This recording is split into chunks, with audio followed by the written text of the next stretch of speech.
The gospel text of today is taken from the Gospel of Mark chapter 4, verses 35 to 41, and is summarized in this title, The Storm on the Lake. Before this encounter which the disciples have with the sea, Jesus has told 3 parables. And in each of these parables, he has given a lesson of hope. He has given a lesson where the disciples must not give in to despair. He has given a lesson where the disciples realize or must realize that God continues to be with them even when they cannot see or experience God's presence. After telling these parables, after explaining one of the 3 parables in detail to the disciples, Jesus invites them to move away now from the crowd so that they can have time by themselves. And so they set out in a boat. The boat in which the disciples were could accommodate around 15 persons, and so they would have been the disciples and maybe others along with Jesus. And the first thing that Jesus does when he enters the boat is he goes to the stern, puts his head on a cement bag possibly, and he goes to sleep. The reason why Jesus goes to sleep on the surface level would be because he was tired. He has been talking, he has been teaching, he has been explaining, he has been with the crowds, and now he also needs his rest. So on the surface level, Jesus is physically tired, is mentally tired, and so needs that rest, and so is asleep. But on the deeper level, the sleep of Jesus is much more than physical tiredness. It is his confidence in God. It is his trust in God. It is his faith that God would see him through. And even as the journey begins, there are waves which lash into the boat. And even though it would have been a fairly large boat, the waves were lashing and entering into the boat. Possibly some of the water from the waves would have splashed on Jesus, and yet we are not told that he awoke. Because Mark wants to indicate to us not only that Jesus was in a very, very deep sleep where even this water splashing possibly on his face would have not awakened him, he also wants to tell us about his deep and profound trust in God. The disciples have heard the parables.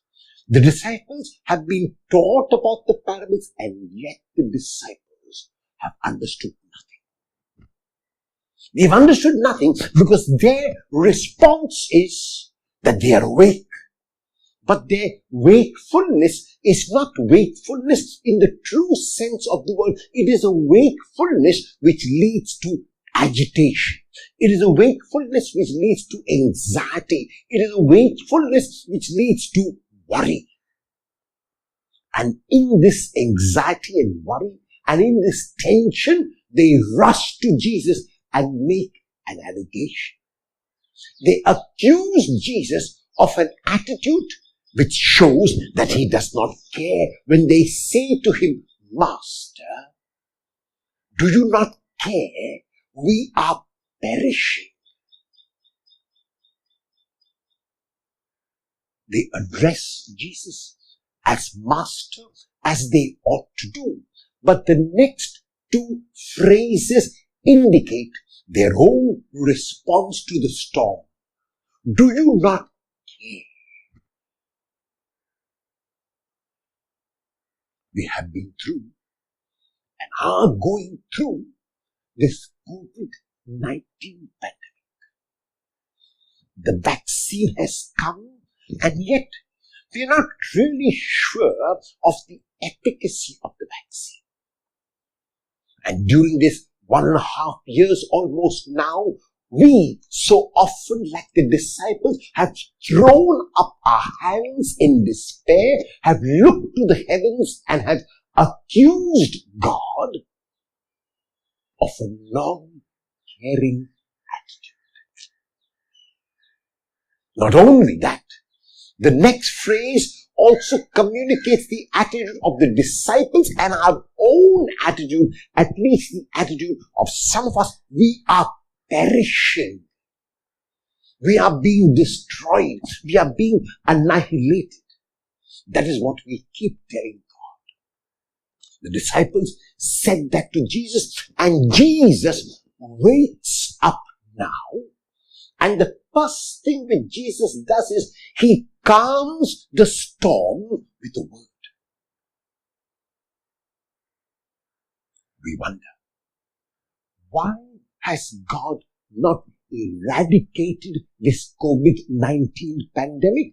God has given us the ability to do so. Because God is not a rescuer. If God was a rescuer, God would come to our aid every time we needed help. We would remain children, and God wants us to grow. That's why God will give us indications. That's why God will give us pointers. That's why God will give us the grace to do what we have to do. But we need to be open to that grace. In the case of the storm on the lake, Jesus calms the storm with a word, and then he turns to the disciples and their allegation and their accusation and says to them, why did you doubt? Have you no faith? The word faith means that we are not able to see sometimes. The word faith means that we cannot see sometimes. The word faith means that we believe not after we see, but that we believe before we see. Our job is not to get agitated, because even in our wakefulness during this pandemic, like the disciples, it is likely that we are agitated and we are anxious and we are worried and we are tense. If our wakefulness is leading us to these negatives, it is a wasted wakefulness, like the wakefulness of the disciples. It is better then for us to be serene like Jesus. And so, we have got two responses that we can give. One response is the response of the disciples. And the response of the disciples is to give in to agitation, to give in to tension and anxiety, to make allegations, to make accusations, to be negative and to respond to life and the situation in a negative way.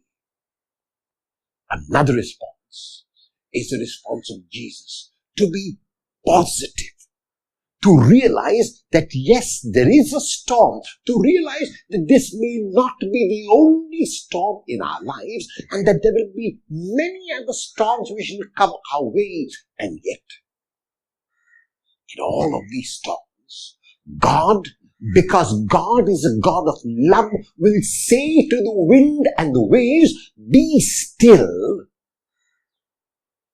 And then he'll turn to us and say, why were you afraid? Have you no faith? Faith is the assurance of things hoped for and the conviction of things not seen. There are 4 words here in this definition of faith from the letter to the Hebrews, where we are told it is assurance.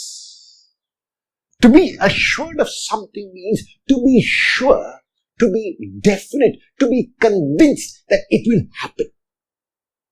And our assurance, the second word, is what we hope for. We hope for a better today.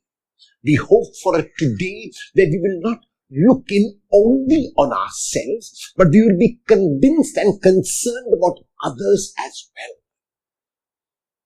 Our hope is for a day when every single person in our universe will have the basic necessities of life, where every single person will go to bed at night with a stomach that is at least half full. That every person in this universe will have clothes on his or her back and a place to live in. This is what we must hope for. Often, our hopes are too selfish and too self-centered, focused only on ourselves. Can my hope be focused on others outside of me? The third word in this definition is the conviction. To be convinced about something is to know for a fact that it is true, and the conviction is about things unseen. It is easy to be convinced about things that we see. It is easy to be convinced about things of which there are scientific proofs, but in many cases, there will be no scientific proofs, like in the present situation in which we find ourselves, and yet because our God can calm the storms, because our God with a word can make things well, we are convinced that even though we may not always see, we will still believe. Have you, during this time, accused God of a non-caring attitude? Have you, during this time, thought that you were perishing and being destroyed? Will you take on the attitude of Jesus and remain serene, remain calm, be concerned about others, so that you will be convinced that this storm will be controlled, that this storm will pass?